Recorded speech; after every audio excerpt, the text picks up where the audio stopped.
আসসালামু আলাইকুম। বিটিসি তথা অসমবাসী ৰাইজলৈ আমাৰ নমস্কাৰ জনাইছো। তো এতিয়া মজাৰ ঘটনা এটা হ'ল, যিসকল নেতাই 7.2 চিঞৰ বাখৰ কৰি এই যোৱা পৰিষদীয় ইলেকশ্যনত আমাৰ যি মুছলমান কেণ্ডিডেটক এটাও জিকিব নিদিলে, তো এইবাৰ আকৌ 17 বছৰত নোহোৱা এটা ঘটনা আমাৰ UPPL দলৰ ফালৰ পৰা কৰিছে। সেই ঘটনাটো হ'ল 65 নং কলাইগাঁও সমষ্টিৰ মানে এজন কেণ্ডিডেট UPPLৰ ফালৰ পৰা দিছে কামাল আজাদ ডাঙৰীয়াক। তো এতিয়া আমি যে সকলো সময়তে কৈ থাকো মানে সম অধিকাৰৰ কথাটো, এইবাৰ আমাৰ BTCত UPPLে 8টা কৰি MLA কেণ্ডিডেট থিয় কৰাৰ লগতে সেই 8টাৰ ভিতৰত এজন কেণ্ডিডেট আমাৰ মানে কামাল আজাদ ডাঙৰীয়াক দিয়াতে আমি হয়তো আনন্দ হৈছো, সুখী হৈছো। সেই মই ক'ব বিচাৰিছো, এইবাৰ BTC তথা অসমবাসী ৰাইজলৈ মোৰ এটাই বিনম্ৰ অনুৰোধ, আমাৰ মুছলমান নেতাসকলে যেনেকৈ চিঞৰ বাখৰ কৰি আমাৰ পৰিষদীয় ইলেকশ্যনত আমাৰ এটাও MCLA জিকিব নোৱাৰাত আমাৰ BTC বাসীয়ে এটা দুখ অনুভৱ কৰিছে যে আজি BTC চৰকাৰত আমাৰ মানে এজনো আজি আমাৰ MCLA নাই, এজনো EM নাই। যাতে এইবাৰ কৰি যাতে তেনেকুৱা ভুল আমাৰ ৰাইজে নকৰে, যাতে আমাৰ মানে হাইকমাণ্ড তথা UPPLৰ যি হাইকমাণ্ড প্ৰমোদ বড়ো ডাঙৰীয়াৰ যি চৰকাৰৰ নেতৃত্বত যিখিনি ব্যৱস্থা কৰিছে, নিশ্চয়কৈ ইয়াতে আমি কামাল আজাদ ডাঙৰীয়াক কেণ্ডিডেট হিচাপত টিকিট দি আমাক নিশ্চয়কৈ সুখী কৰিছে।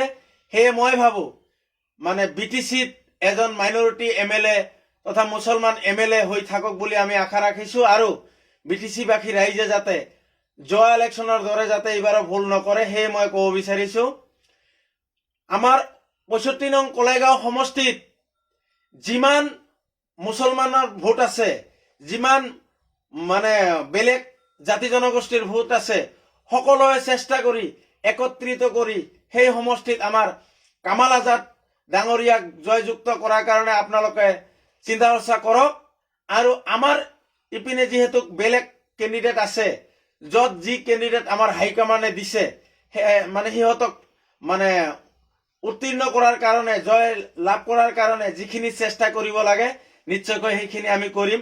যাতে আকৌ লক্ষ্য ৰাখিব, যাতে আকৌ আমি 7.2 টোপলা বান্ধিব লাগিব, UPPL মানে NDFBৰ দল, UPPL মানে এপছৰ দল, তেনেকুৱা গান গাই আকৌ আমি MLA এটা আমাৰ জিকাব নোৱাৰি আকৌ মানে MLA ইলেকশ্যনৰ পিছত আমি গাই থাকিম যে আমাৰ BTCত এটা MLAও নাই।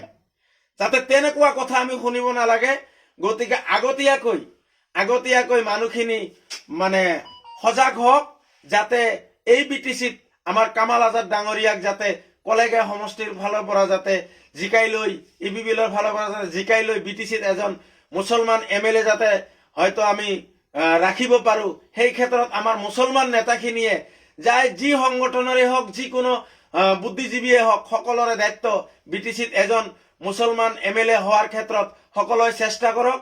আৰু আমাৰ যিখিনি UPPLৰ দলীয় কৰ্মী আছে সকলোৱে যি সমষ্টিত হাইকমাণ্ডে যেনেকে আমাৰ হাইকমাণ্ডৰ ফালৰ পৰা যেনেকে অৰ্ডাৰ দিছে আমি তেনেকে যাতে অৰ্ডাৰখিনি ফলো কৰি আমি পূৰ্ণ গতিত যাতে 8টা কেণ্ডিডেট দিছে আমাৰ UPPLৰ ফালৰ পৰা, যাতে আমি 8টাই যাতে আমি জিকাই ল'ব পাৰো। সেই ক্ষেত্ৰত যাতে প্ৰত্যেকজন নেতা কৰ্মী তথা ভোটাৰছে যাতে সজাগ হয়, এইখিনি আমি BTC বাসীৰ ওচৰত আমি আহ্বান কৰিছো। আচ্ছা, আৰু এটা কথা, আপোনালোকৰ UPPL ফালৰ পৰা আৰু মুছলমান কেণ্ডিডেট দিব বুলি আপোনালোকে আশাবাদী নেকি? আপুনি জানে নেকি? আমিতো ভাবিছিলো যে 8টা কেণ্ডিডেট আমাৰ UPPLৰ ফালৰ পৰা দিছে বা দিব। সেই ক্ষেত্ৰত আমি মুছলমানে কেণ্ডিডেট বিচৰাটোৱে আমাৰ ভুল হ'ব নেকি? কাৰণ যোৱা ইলেকশ্যনত 5টা কেণ্ডিডেট দিছে, তাতে আমি এটাও জিকাব পৰা নাই। গতিকে এতিয়া আমি কেণ্ডিডেট বিচৰাটোৱে আমাৰ লাজ লাগি আছে। তাৰ উপৰিও যে আমাৰ হাইকমাণ্ডে তথা প্ৰমোদ বড়ো ডাঙৰীয়াৰ টিমে বা চৰকাৰে UPPL দলে যে আমাক এই 8টাৰ ভিতৰত এজন যে মুছলমান MLA দিল, ইয়াত কৰি আৰু ডাঙৰ কথা হ'ব পাৰে নেকি? কাৰণ 17 বছৰে BPFৰ ইতিহাসত নাই যে মুছলমানক MLA থিয় কৰোৱা। গতিকে যি এটা দিছে নিশ্চয়কৈ যদি আৰু এজন দিয়ে আমি বেছি হেপি হ'ম। কিন্তু মই ক'ব বিচাৰিছো এজন MLA ভালকে যদি জিকাই ল'ব পাৰে নিশ্চয়কৈ আগত আৰু ইলেকশ্যন আছে 25ত আৰু ইলেকশ্যন আহিব। এইবাৰ আমি 5টা দিছিল আমি হাৰিছো। আগন্তুক নিশ্চয়কৈ এইবাৰ যদি ৰিজাল্ট আমাৰ মাইনৰিটি মানুহ ভাল দেখুৱাব পাৰে নিশ্চয়কৈ আমি প্ৰমোদ বড়ো ডাঙৰীয়া তথা EPPL ফালৰ পৰা আমি আগন্তুক দিনত আমি 7টা সমষ্টি আমি লৈ আমি ইলেকশ্যন খেলিম বুলি আমি আশাবাদী। আমাক দিব বুলি আমি আশাবাদী। কিন্তু আমাৰ ৰিজাল্ট আমি দেখুৱাব লাগে।